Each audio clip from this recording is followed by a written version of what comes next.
बिस्मिल्लाहिर्रहमानिर्रहीम। अस्सलाम वालेकुम स्टूडेंट्स। चैप्टर नंबर 13 स्पेक्ट्रोस्कोपी के डिस्क्रिप्टिव क्वेश्चन आंसर्स आज आप करने वाले हो।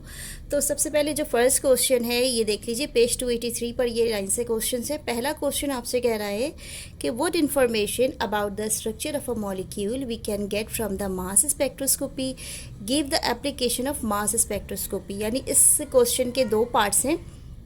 पहले पार्ट में इसने आपसे कहा कि किसी भी मॉलिक्यूल के स्ट्रक्चर को लेकर आपको मास स्पेक्ट्रोस्कोपी क्या इन्फॉर्मेशन दे सकता है। नंबर 2, आप जो मास स्पेक्ट्रोस्कोपी है इसको कहाँ कहाँ अप्लाई कर सकते हैं, यानी इसके यूजेस किधर किधर हैं।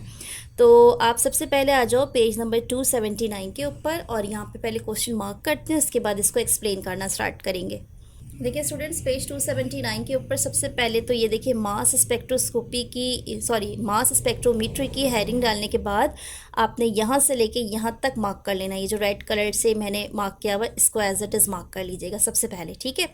अब आपने समझना है इसको कि ये मास स्पेक्ट्रोमीट्री होती क्या है। एक्चुअल में होता क्या है कि हमारे पास जो भी सैंपल होता है इसका मास टू चार्ज रेशो, ठीक है, यानी m/z आइंस जो होते हैं इसका जो रेशो होता है किसी भी सैंपल में, इसको हम क्या करते हैं, हम इस तरीके से इसको x एक्सिस पर ले लेते हैं। अब y एक्सिस पर क्या होता है कि ये मास अपॉन चार्ज रेशो के हिसाब से कोई भी सैंपल जो है वो जितनी लाइट एब्जॉर्ब करता है, जो भी उसकी एब्जॉर्प्शन इंटेंसिटी होती है, वो y एक्सिस पे प्लॉट करके आप एक ग्राफ बनाते हैं और उस तरीके से आपको स्ट्रेट लाइन या किसी भी किस्म की कर्व लाइन जो है वो मिल सकती है, ठीक है। अब इस तरीके की टेक्निक से आपको पता क्या चलता है कि आपके पास जो भी मॉलिक्यूल है जो कि किसी अननोन सैंपल का भी हो सकता है, उसमें इंडिविजुअली कितने फ्रैगमेंट्स मौजूद हैं। इसको इस तरह से समझ लीजिए कि लेट सपोज आपके पास से ग्लूकोज C6H12O6। अब इस ग्लूकोज में 3 फर्दर चीज़ें मौजूद हैं, कार्बन है, हाइड्रोजन है, ऑक्सीजन है। कौन सी चीज़ किस रेशो से है इसको फाइंड आउट करने के लिए आप क्या कर सकते हैं, आप इसको सीधा मास स्पेक्ट्रोमीटर से गुजार दीजिए। इसमें क्या होगा कि जो भी सैंपल है उसके अलग अलग फ्रैगमेंट्स के एतबार से उसकी जो एब्जॉर्प्शन इंटेंसिटी है वो आपको मिल जाएगी। और इस तरीके से आप क्या करेंगे, एक जस्ट प्रीव्यू ले लेंगे कि इस मॉलिक्यूल का स्ट्रक्चर इस तरीके का हो सकता है।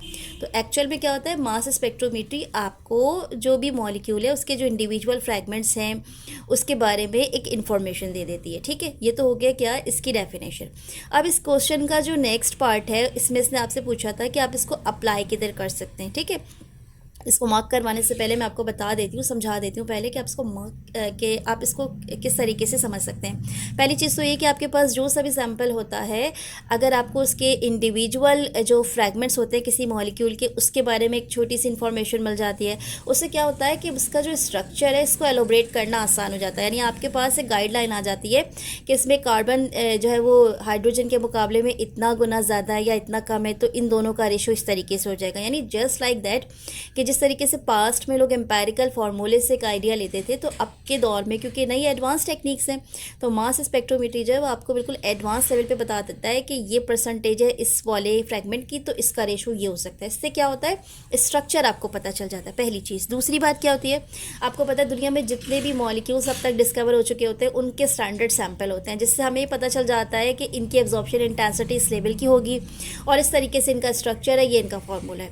अब होता क्या है कि कोई जब नई ड्रग मार्केट में लॉन्च होती है और उसमें क्लेम होता है कि लेट सपोज इसमें ग्लूकोज इतने परसेंटेज है, तो आप सीधा सीधा क्या करें, उसका सॉल्यूशन बनाएं, मास स्पेक्ट्रोमीटर पे ले जाके उसकी एब्जॉर्प्शन इंटेंसिटी जो है उसको कैलकुलेट कर लें और इससे आपको पता चल जाएगा कि जो सैंपल आपके पास है वो कितने % प्योर है। तो इसका मतलब क्या हुआ कि मास स्पेक्ट्रोमीट्री से आप जो प्योरिफिकेशन है ड्रग्स की या मेडिसिन की, इसको भी चेक कर सकते हैं और साथ में ये भी चेक कर सकते हैं कि आइदर ये जो सैंपल है ये फेक तो नहीं है, यानी ऐसा तो नहीं कि आपको क्लेम कर दिया गया है कि इसमें ग्लूकोज मौजूद है लेकिन एक्चुअल में उसमें ग्लूकोज मौजूद नहीं हो और आप उसको कंज्यूम कर रहे हो। तो इससे क्या होता है कि प्योरिफिकेशन या आइडेंटिफिकेशन ऑफ मेडिसिन और ड्रग्स जो है इसमें बहुत हेल्प मिल जाती है।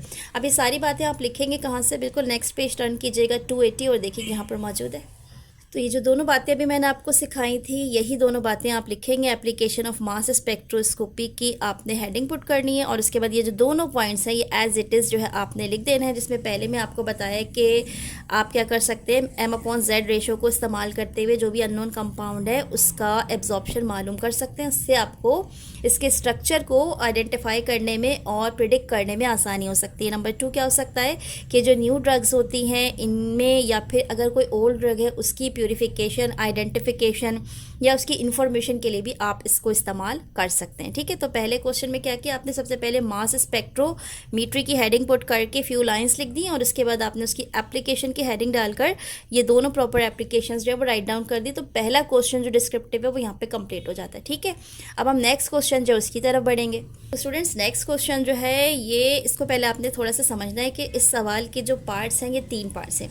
सबसे पहले इसने आपसे पूछा है what is proton NMR spectroscopy, यानी शॉर्ट वर्डिंग में कहें तो एनएमआर स्पेक्ट्रोस्कोपी जो है इसकी डेफिनेशन पूछी है इसने आपसे। हाउ डज़ इट वर्क, ये काम कैसे करता है। उसके बाद लिखा हुआ है गिव इट्स एप्लीकेशन, यानी इसकी एप्लीकेशन जो है वो बताएं। तो आपके बुक में जो एनएमआर स्पेक्ट्रोस्कोपी है इसकी जो डेफिनेशन है वो कुछ इतनी प्रॉपर नहीं है, तो इसको मैंने आपके लिए राइट डाउन किया। सबसे पहले तो आप क्या करें कि प्रोटॉन एनएमआर स्पेक्ट्रोस्कोपी की हेडिंग पुट करें और इसकी जो डेफिनेशन है इसको पहले लिख दें, ठीक है। तो स्टूडेंट्स यहाँ पे देखिए प्रोटॉन एनएमआर स्पेक्ट्रोस्कोपी की आपने हेडिंग पुट की और आपने सबसे पहले इसकी डेफिनेशन लिख दी। It is a method that uses NMR, NMR होता है nuclear magnetic resonance, NMR to determine the structure of a substance molecule, यानी ये एक ऐसा मेथड होता है जिसकी मदद से आप क्या करते हैं कि जो न्यूक्लियर मैग्नेटिक रेजोनेंस होती है इस रेजोनेंस को इस्तेमाल करते हुए किसी भी मॉलिक्यूल के जो अंदर स्ट्रक्चर है या उसका जो सब्सटेंस के अंदर जितने भी पार्ट्स हैं इन सबको आप क्या कर सकते हैं, आइडेंटिफाई कर सकते हैं, ठीक है। तो सिंपल सी डेफिनेशन है 2 लाइनों की। सबसे पहले इसको आपने राइट डाउन कर देनी है, उसके बाद अब आपने कहाँ से मार्क करना है ये देख लीजिएगा। आप सीधा आ जाएंगे इसके बाद पेज नंबर 276 के ऊपर, ठीक है स्टूडेंट। सबसे पहले तो आपने क्या करना है, इसको मार्क कर लेना, फिर मैं आपको समझाती हूँ कि इसमें इन्होंने बोला क्या है। ये देखिए मैंने सैम्पल से लेकर यहाँ तक DMSO तक, यहाँ तक सबसे पहले आप मार्क करें। उसके बाद जो नेक्स्ट पैराग्राफ है वहाँ से लिखेंगे इस तरीके से, the graph of proton NMR consist of, से लेकर यहाँ तक प्रोटॉन्स तक, ठीक है, बस इतना लिखेगा। यानी सबसे पहले आपने प्रोटॉन NMR स्पेक्ट्रोस्कोपी जो है इसकी डेफिनेशन लिखी। इसकी डेफिनेशन लिखने के बाद आपने ये वाला पूरा पैराग्राफ यहाँ से लेके यहाँ तक लिखा, ये सेकंड पैरा हो गया। फिर थर्ड पैरा में आप क्या करेंगे, द ग्राफ से लेकर यहाँ तक लिखेंगे। तो यहाँ तक का जो काम अभी मैंने आपको समझाया है ये सिर्फ और सिर्फ इसके 2 पार्ट्स कंप्लीट हुए हैं। पहले इसको समझ लीजिए, उसके बाद एप्लीकेशन भी आपको मार्क कराती हूँ जो कि इसका तीसरा पार्ट है। होता क्या है कि आप कोई सा भी सैंपल कंसीडर कर लीजिए कि इसका आपने क्या करना है, NMR मालूम करना है स्पेक्ट्रोस्कोपी की मदद से। तो आप वो सैंपल उठाते हैं और उठाने के बाद उसे क्यूबिट में रखकर सीधा NMR स्पेक्ट्रोस्कोमीटर जो है उसके अंदर प्लेस कर देते हैं। तो जैसे ही उस सैंपल को आप प्लेस करते हैं जो क्यूबिट के अंदर है, तो वहाँ सैंपल को प्लेस करने के साथ ही उसमें स्ट्रॉन्ग मैग्नेटिक फील्ड जो है वो इंट्रोड्यूस कर दी जाती है। अब जब स्ट्रॉन्ग मैग्नेटिक फील्ड उस सैंपल के अंदर इंट्रोड्यूस कर दी जाएगी तो उस सैंपल में क्या होगा कि ये जो रेडियो फ्रिक्वेंसी रेडिएशन है ये एब्जॉर्ब होनी शुरू कर देंगी, जिसकी वजह से उसके अंदर जो न्यूक्लियाई मौजूद होता है सैंपल के अंदर वो अपनी जो स्पिन है उसको रोटेट करेगा, या तो वो लो लेवल में आएगा या फिर वो हाई स्पिन में जाएगा। ये उसके ऊपर खुद डिपेंड करता है कि जो मैग्नेटिक फील्ड है अगर उसकी डायरेक्शन और जो आपके पास सैंपल है उसकी जो डायरेक्शन है वो अलाइन है तो वो लो लेवल में होगा, और अगर मैग्नेटिक फील्ड और जो सैंपल का न्यूक्लियाई है उसकी डायरेक्शन एक दूसरे के अपोजिट में तो वो हाई लेवल स्पिन करेगा, ठीक है। तो होता क्या है कि जो सभी आपके पास लो लेवल स्पिन हो या हाई लेवल स्पिन हो, एब्जॉर्ब करने के बाद जाहिर सी बात है कि उसकी जो एनर्जी है वो चेंज हो जाती है न्यूक्लियाई की, जिसकी वजह से क्या करता है कि वो कुछ सिग्नल्स जो है वो रिप्रेजेंट करता है, ठीक है। एब्जॉर्प्शन के बाद वो कुछ सिग्नल्स जो हैं उसको रिप्रेजेंट करेगा। ये वाले जो सिग्नल्स होते हैं इसको कहते हैं हम कि NMR सिग्नल्स हैं, और इसका एक जो ग्राफ सा बन जाता है, इस ग्राफ को हम कहते हैं कि ये NMR स्पेक्ट्रम है। अब ये ग्राफ किस चीज़ का होता है, मतलब आप क्या करते हैं कि आप चेक करते हैं कि जो सैंपल्स हैं इसमें जितने भी कंपोनेंट्स मौजूद हैं इंडिविजुअली, ये किस किस एब्जॉर्प्शन के ऊपर अपने जो सिग्नल्स हैं उसको इन्हांस करते हैं। जहाँ पे सबसे बड़ी पीक्स आती हैं सिग्नल्स में, उन पॉइंट्स को जो आप क्या करते हो मेजर कर लेते हो, ठीक है। तो यहाँ पे देखें ये वाला जो इस तरीके से स्ट्रक्चर बनता है, एक्चुअल में इसमें जो भी आपका प्रोटॉन NMR होता है इसमें टोटली 3 ही पैरामीटर इस्तेमाल होते हैं। एक होता है आपका एक्स एक्सिस जिसमें होता है केमिकल शिफ्ट, ठीक है। इसके बारे में शॉर्ट वीडियोस में डिटेल में बात कर चुकी हूँ मैं कि केमिकल शिफ्ट क्या चीज़ होती है। जो आपका वाई एक्सिस होता है इसमें एब्जॉर्प्शन इंटेंसिटी होती है, ठीक है। अब जो तीसरी चीज़ बचती है वो होती है पीक्स। आप देख रहे हैं यहाँ पे देखिए छोटी छोटी पीक्स आ रही हैं, लेकिन आप इसको इग्नोर करते हुए जो सबसे टॉप की पीक होती है इसको पहले कंसीडर करते हैं, ठीक है। इसी तरीके से यहाँ पे भी देखिए मल्टीपल छोटी पीक्स हैं, लेकिन आप उसको नहीं डिटेक्ट करेंगे। आप जो बड़ी स्ट्रॉन्ग पीक होती है जो शार्प लाइन की शक्ल में होगी उसको आप आइडेंटिफाई करते हैं, ठीक है। तो इस तरह की जो पीक होती हैं ये आपको रिप्रेजेंट करती हैं बिल्कुल स्ट्रॉन्ग कि ये वाले सिग्नल हैं, इसको आपने चेक करना है और इससे आपने आगे अपनी कैलकुलेशंस जो है उसको रिप्रेजेंट करना है। तो इस तरीके से क्या होता है कि जो भी आपका प्रोटॉन NMR सिग्नल्स होता है वो आपको आइडेंटिफिकेशन दे देता है किस चीज़ के मुतालिक, कि जो भी सैंपल आपने इसके अंदर डाला है उसके अंदर जो इंडिविजुअल फ्रैगमेंट्स हैं, जो इंडिविजुअल कंपोनेंट्स हैं, उनके जो शार्प पीक्स हैं वो बता रही होती है कि इसमें सिंगल है या डबल है या ट्रिपल बॉन्ड है या इसका कोई और हेटेरो स्ट्रक्चर है या फिर इसमें किसी और किस्म की कॉन्जुगेट बॉन्डिंग्स हैं। इस तरह की तमाम इन्फॉर्मेशन जो है वो आपको NMR की मदद से आसानी से मिल जाती है, ठीक है। तो बेसिकली जो आप NMR को यूज़ करते हैं उसमें आपको पहली चीज़ तो जो इसकी एप्लीकेशन होती है वो ये कि इसका डिटेल स्ट्रक्चर पता चल जाता है। दूसरी चीज़ क्या होती है, आपको इसमें जितनी भी टाइप्स ऑफ द बॉन्डिंग होंगी ना, सिंगल है, डबल है, ट्रिपल है, कॉन्जुगेट है, साइक्लिक है, हेटेरो है, फ्रैगमेंट्स किसी और तरीके से अटैच है, ये सारी की सारी इन्फॉर्मेशन आपको NMR स्पेक्ट्रोस्कोपी से आसानी से मिल जाती है। इसको इस तरीके से समझ लीजिए कि जैसे अगर कोई क्रिमिनल है, अगर आप उसका रिकॉर्ड चेक करते हैं तो आप उसके फिंगरप्रिंट्स को सबसे पहले टैली करके उसी से चेक करते हैं कि इधर ये वाला जो क्राइम है ये शख्स ने किया या नहीं किया। अगर फिंगरप्रिंट मैच हो जाते हैं तो फौरी तौर पर जो है उस जो भी क्रिमिनल है उसको सज़ा हो जाती है। बिल्कुल इसी तरीके से एग्जैक्ट आपके पास जो मॉलिक्यूल होता है ये NMR से एक तरह से समझ लीजिए कि ट्रेस इस लेवल तक हो जाता है जैसे फिंगरप्रिंट्स ट्रेस हो जाते हैं, यानी उसकी ईच एंड एवरी डिटेल जो है वो NMR से आपको आसानी से मिल जाती है। तो ये इस सेंस में बहुत इंपॉर्टेंट होती है। ये बायोलॉजिकली भी इसके बहुत सारे इस्तेमाल होते हैं, यानी DNA वगैरह जो है इसकी डिटेल स्ट्रक्चर में इसको इस्तेमाल करते हैं। इसके अलावा केमिस्ट्री के अकॉर्डिंग्स में आप देखेंगे तो जितने भी केमिकल सब्सटेंसेस होते हैं इनके जितने भी टाइप ऑफ द फ्रेगमेंट्स होते हैं, बॉन्डिंग्स होती हैं, टाइप्स ऑफ द बॉन्डिंग्स होती हैं, इन तमाम चीज़ों को आइडेंटिफाई करने के लिए हम NMR को इस्तेमाल करते हैं। अब इसकी जो एप्लीकेशन है वो कहाँ से लिखनी है इसको देख लीजिए। तो यहाँ पे देखिए एप्लीकेशन ऑफ NMR स्पेक्ट्रोस्कोपी, पूरा पैराग्राफ जो है एज इट इज़ आप लिख सकते हैं और अगर आप चाहें तो उसको आप पॉइंट्स में भी कन्वर्ट कर सकते हैं। इसमें इंडिविजुअल पॉइंट्स भी मौजूद होते हैं, ठीक है। तो ये एक्चुअल में बहुत पावरफुल एक टेक्निक होती है जिसकी मदद से आपको बहुत वैल्यूएबल इन्फॉर्मेशन मिल जाती है किसी भी स्ट्रक्चर में, ख़ासतौर पर जो ऑर्गेनिक कंपाउंड्स हैं उसके जो मॉलिक्यूल्स हैं उनके स्ट्रक्चर को टोटली एलोबरेट कर देता है बहुत डीप डाउन में। और इसके साथ साथ जो यूनिक NMR स्पेक्ट्रम होता है ये एक फिंगरप्रिंट के तौर पर इस्तेमाल होता है किसी भी ऑर्गेनिक कंपाउंड के लिए, जिससे केमिस्ट बहुत आसानी से आइडेंटिफाई कर सकता है कि ये वाला जो स्ट्रक्चर है ये किस पर्टिकुलर मॉलिक्यूल का है। इस टेक्निक को सक्सेसफुली बहुत सारी जगहों पे इस्तेमाल किया जा रहा है। फॉर एग्जांपल मुख्तलिफ़ किस्म की जो ड्रग्स हैं इसको एनालाइज करने में, इसके अलावा जो मटेरियल साइंस है इसके लिए, इसके अलावा जो फॉरेंसिक लैब्स हैं उसमें इसको इस्तेमाल किया जाता है और भी बहुत सारी जो फील्ड्स हैं उसमें इसकी एप्लीकेशन जो है वो यूज़ होती जाती है, ठीक है। तो आपने सबसे पहले क्या किया, NMR स्पेक्ट्रोमीट्री जो है, स्पेक्ट्रोस्कोपी जो है, इसकी डेफिनेशन लिख दी। डेफिनेशन लिखने के बाद आपने थोड़ा सा पैराग्राफ जो मैंने आपको पॉइंट आउट किया था जिसमें इसका जो वर्किंग है वो थोड़ा सा बताया था आपको, इसके पैरामीटर्स बताए थे कि XY एक्सिस होते हैं और पीक्स होती हैं, ये वाला पोर्शन किया आपने। और सबसे लास्ट में इसकी जो एप्लीकेशन है ये कर दी। तो इस तरीके से 3 पोर्शंस में ये जो क्वेश्चन है ये कंप्लीट हो जाता है, ठीक है। जो नेक्स्ट क्वेश्चन है अब हम इसकी तरफ बढ़ते हैं, थोड़ा सा आसान है आपके लिए।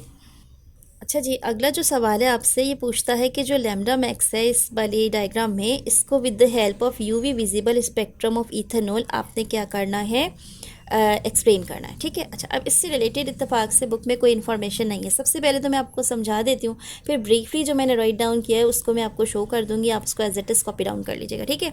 ये वाली डायग्राम बनेगी एज इट इज़। अब इस डायग्राम में देखिए इस तरफ आपके पास जो वेवलेंथ है ये मौजूद है, ये नैनोमीटर में है, और इस तरफ से आपके पास जो एब्जॉर्प्शन है, जो लाइट की एब्जॉर्प्शन इंटेंसिटी होती है, ये इसने राइट डाउन की हुई है। तो गौर से देखें, यहाँ पे देखें कुछ मुख्तलिफ़ किस्म की वैल्यूज़ हैं। ये 500 लिखा हुआ है, इसी तरीके से यहाँ पे 400 की सीरीज़ चली है, 300 की सीरीज़ चली है, 200 की सीरीज़ चल रही है। तो अगर आप इस वाली जगह को इस तरीके से मार्क करते हैं तो ये तकरीबन ऑलमोस्ट 275 नैनोमीटर बनता है। अब ये मैं इसलिए कॉन्फिडेंस से इसलिए कह रही हूँ कि बुक में सेम डायग्राम मौजूद है जहाँ पर एग्जैक्टली यही वाली डायग्राम के साथ जो लैम्डा मैक्स है वो 275 नैनोमीटर ही मेंशन है, ठीक है। तो हम इसी को कंसीडर करके चलते हैं कि यहाँ पर ये लैम्डा मैक्स भी कितना होगा, ऑलमोस्ट 275 नैनोमीटर ही होगा, ठीक है। यहाँ से आपने ये वाली इन्फॉर्मेशन ले ली।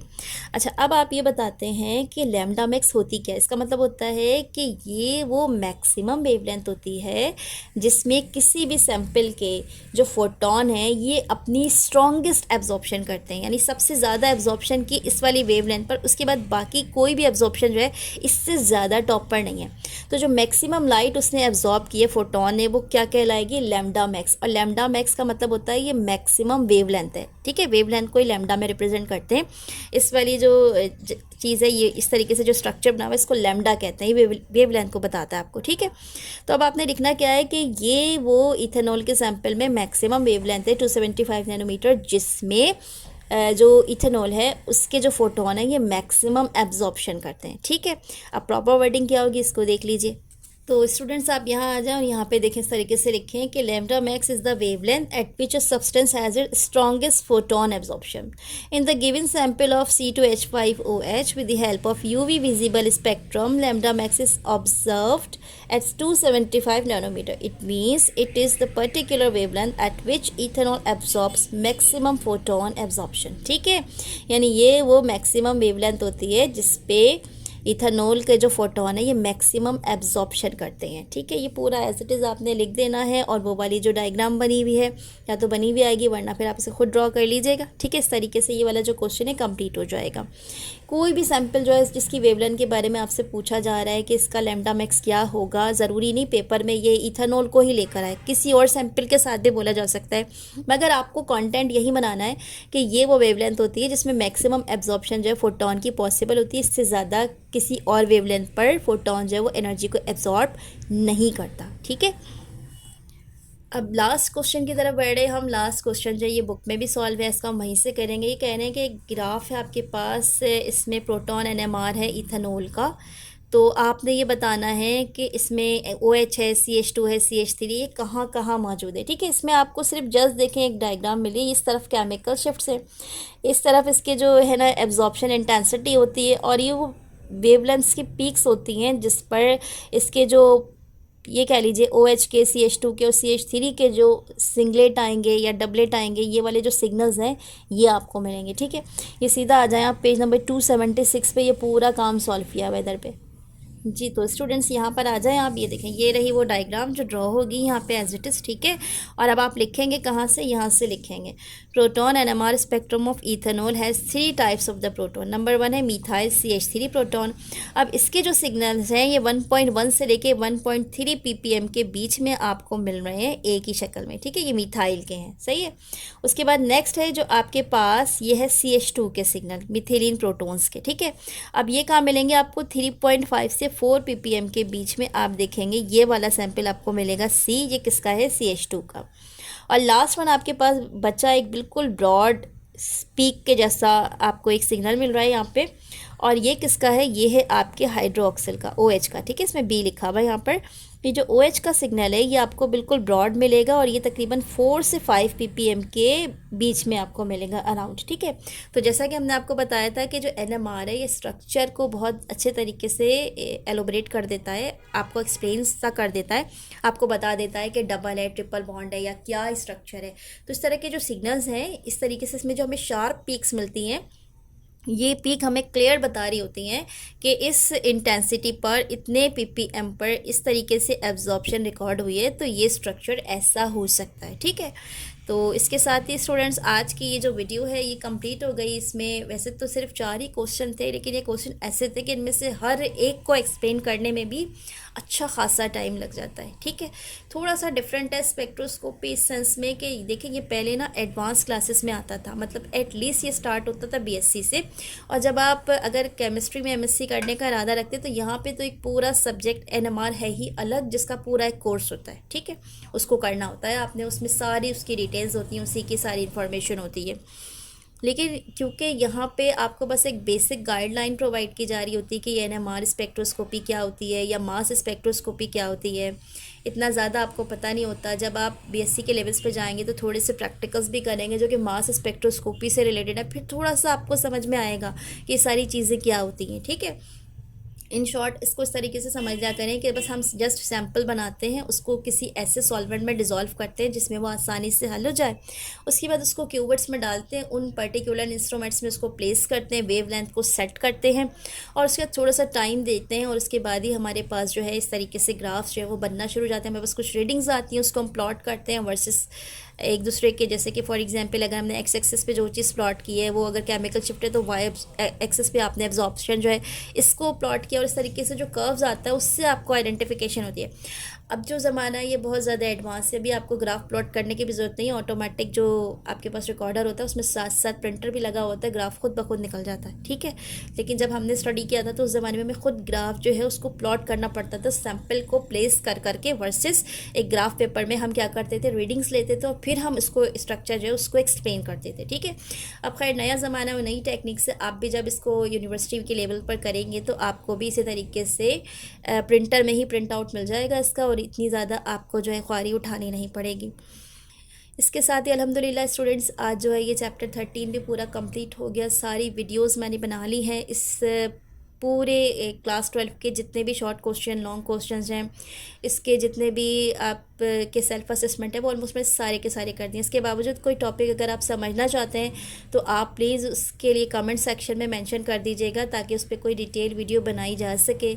इस लेक्चर से रिलेटेड कोई बात समझ ना आई हो तो उसको भी आप आस्क कर सकते हैं। वीडियो अच्छी लगे तो प्लीज़ चैनल को लाइक कर लीजिए, सब्सक्राइब कर लीजिए, अपने क्लास फेलोज़ में इसको शेयर कीजिए, पेपर करीब में अपनी अच्छी प्रिपरेशन कीजिए और अगर उससे रिलेटेड कोई भी काम आप चाहते हैं कि मैं उसको शो करूं तो आप वो भी जो है कमेंट सेक्शन में मेंशन कर दें जो आपके पेपर से रिलेटेड हो केमिस्ट्री के, तो इंशाल्लाह ताला उसके ऊपर भी वीडियो बनाई जा सकेगी। अपना बहुत सारा ख्याल रखिएगा, मुझे अपनी दुआ में याद रखिएगा। टेक केयर एंड अल्लाह हाफ़िज़।